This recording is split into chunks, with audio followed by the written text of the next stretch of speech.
La regione del Veneto non paga le borse di studio, è la denuncia dei consiglieri regionali del Partito Democratico che parlano di 2 milioni e mezzo di euro che mancherebbero all'appello. La circostanza è emersa nelle audizioni per il bilancio di previsione 2023. 1.000 studenti meritevoli sarebbero rimasti senza sussidi. Questo è Sveglia Veneto, il primo podcast dedicato all'informazione vista da Nord-Est.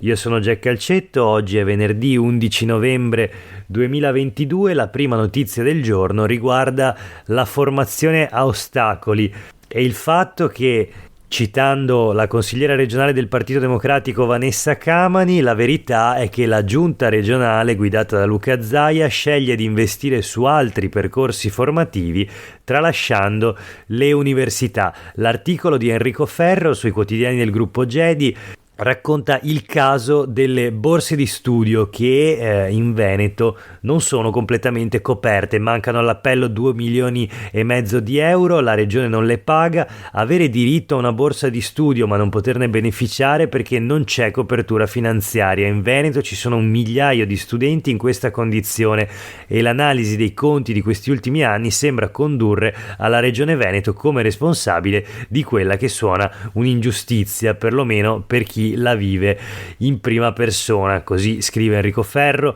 Per le borse riferite all'anno accademico 2021-2022 mancano ben 2,6 milioni di euro, per il prossimo potrebbero lievitare addirittura a 4,5 milioni di euro. La circostanza è emersa in occasione delle audizioni per il bilancio di previsione 2023 nella sesta commissione del Consiglio regionale del Veneto, cultura, lavoro, diritto allo studio e università. L'articolo prosegue poi con tutti i dati e le cifre e le dichiarazioni appunto dei consiglieri regionali del Partito Democratico che hanno fatto emergere il caso. Il capogruppo del PD in regione, Giacomo Possamai, dice: la non applicazione dell'addizionale IRPEF è una sorta di Robin Hood al contrario. Insomma, anche questa situazione sarebbe frutto di precise scelte politiche, prima tra tutte appunto quella di non applicare l'addizionale IRPEF. Possamai ha definito la vicenda delle borse di studio una delle migliori dimostrazioni pratiche di quanto la scelta di Zaia di non applicare l'addizionale IRPEF, in continuità con quanto deciso dalla giunta Galan precedente, sia una sorta di Robin Hood al contrario che ruba ai poveri per dare ai ricchi. Questo per quanto riguarda il caso delle borse di studio senza copertura in Veneto.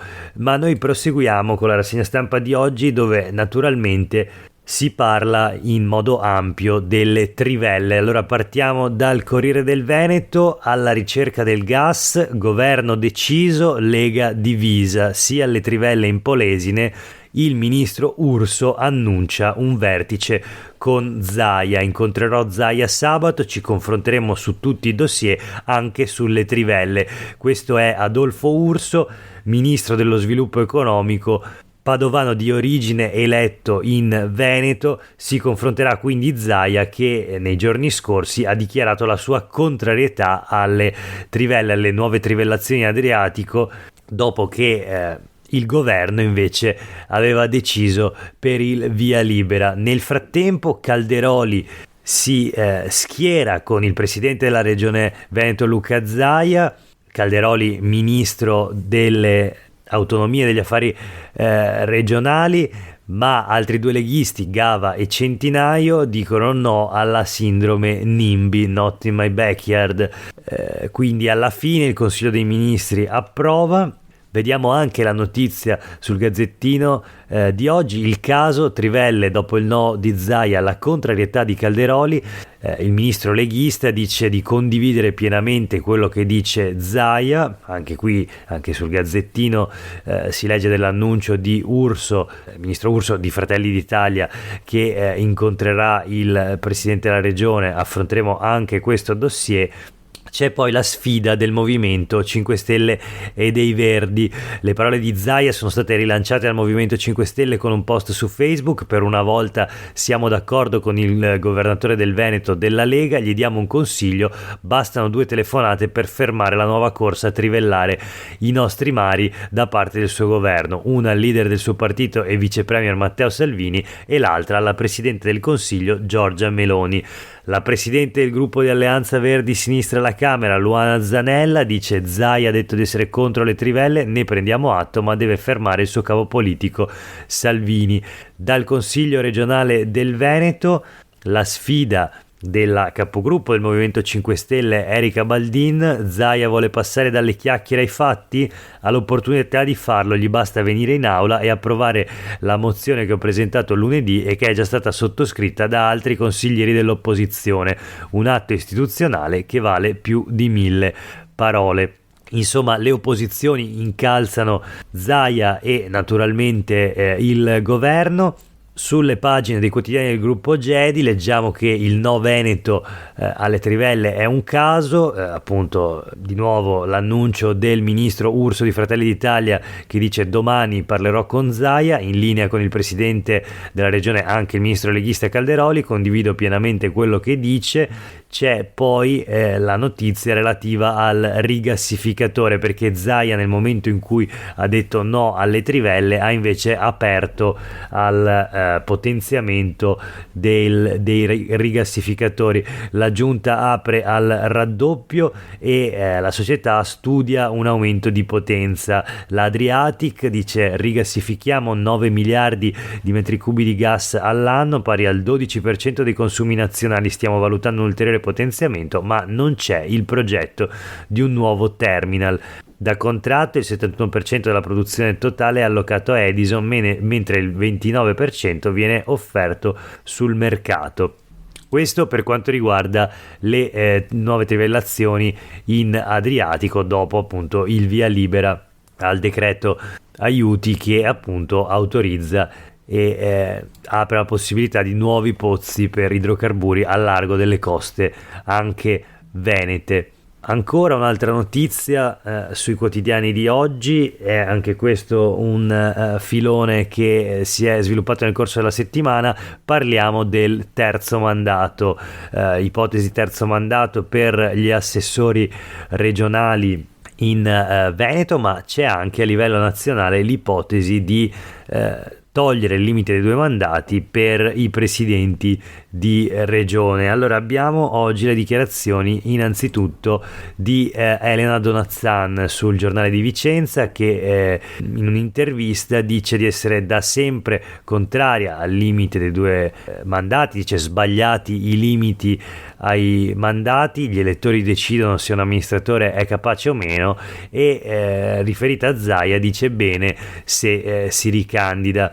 Quindi contraria ad ogni limite, dice Elena Donazzan, ma non per me, perché penso che tutto debba rifarsi a un solo, unico e fondamentale principio, quello dettato dalla Costituzione: la sovranità appartiene al popolo, siamo in democrazia. Così Elena Donazzan, che va ricordato è entrata giovanissima a Palazzo Ferrofini a Venezia, quindi in consiglio regionale addirittura nel 2000.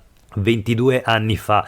Nella legislatura successiva, cioè nel 2005, diventa assessora nella giunta Galan, resta poi assessora in tutte le giunte Zaia. Questo è il suo 4º mandato da assessora regionale e il 5º mandato complessivamente in regione. Sempre sul Giornale di Vicenza di oggi leggiamo che si rischia lo scontro tra giunta e consiglieri regionali, occhi su Roma, se saltano i vincoli di ricandidatura per Zaia e assessori sono possibili delle sorprese a Palazzo Ferrofini. Il pallino è in mano a Fratelli d'Italia, ora il consenso ottenuto può, con il consenso appunto forte dei voti presi alle ultime elezioni politiche, il partito di Giorgia Meloni può puntare a indicare il prossimo presidente della giunta regionale del Veneto. Insomma, c'è un dibattito e naturalmente una sfida anche interna alla maggioranza di governo. Abbiamo letto comunque che Donat-San, il cui nome è circolato nelle settimane scorse, lei stessa si era detta in qualche modo disponibile a candidarsi alla guida della regione per un dopo Zaia, aveva addirittura affermato che questo sarebbe un suo sogno. Ebbene, oggi dice che appunto se Zaia si ricandida per lei va bene. Sulle pagine dei quotidiani del gruppo Gedi abbiamo una intervista invece a il vicepresidente del consiglio regionale, il leghista Nicola Finco, bassanese anche lui come la Donat-San. Dice: Zaia sa che dico quello che penso, terzo mandato, fin qui nessun confronto.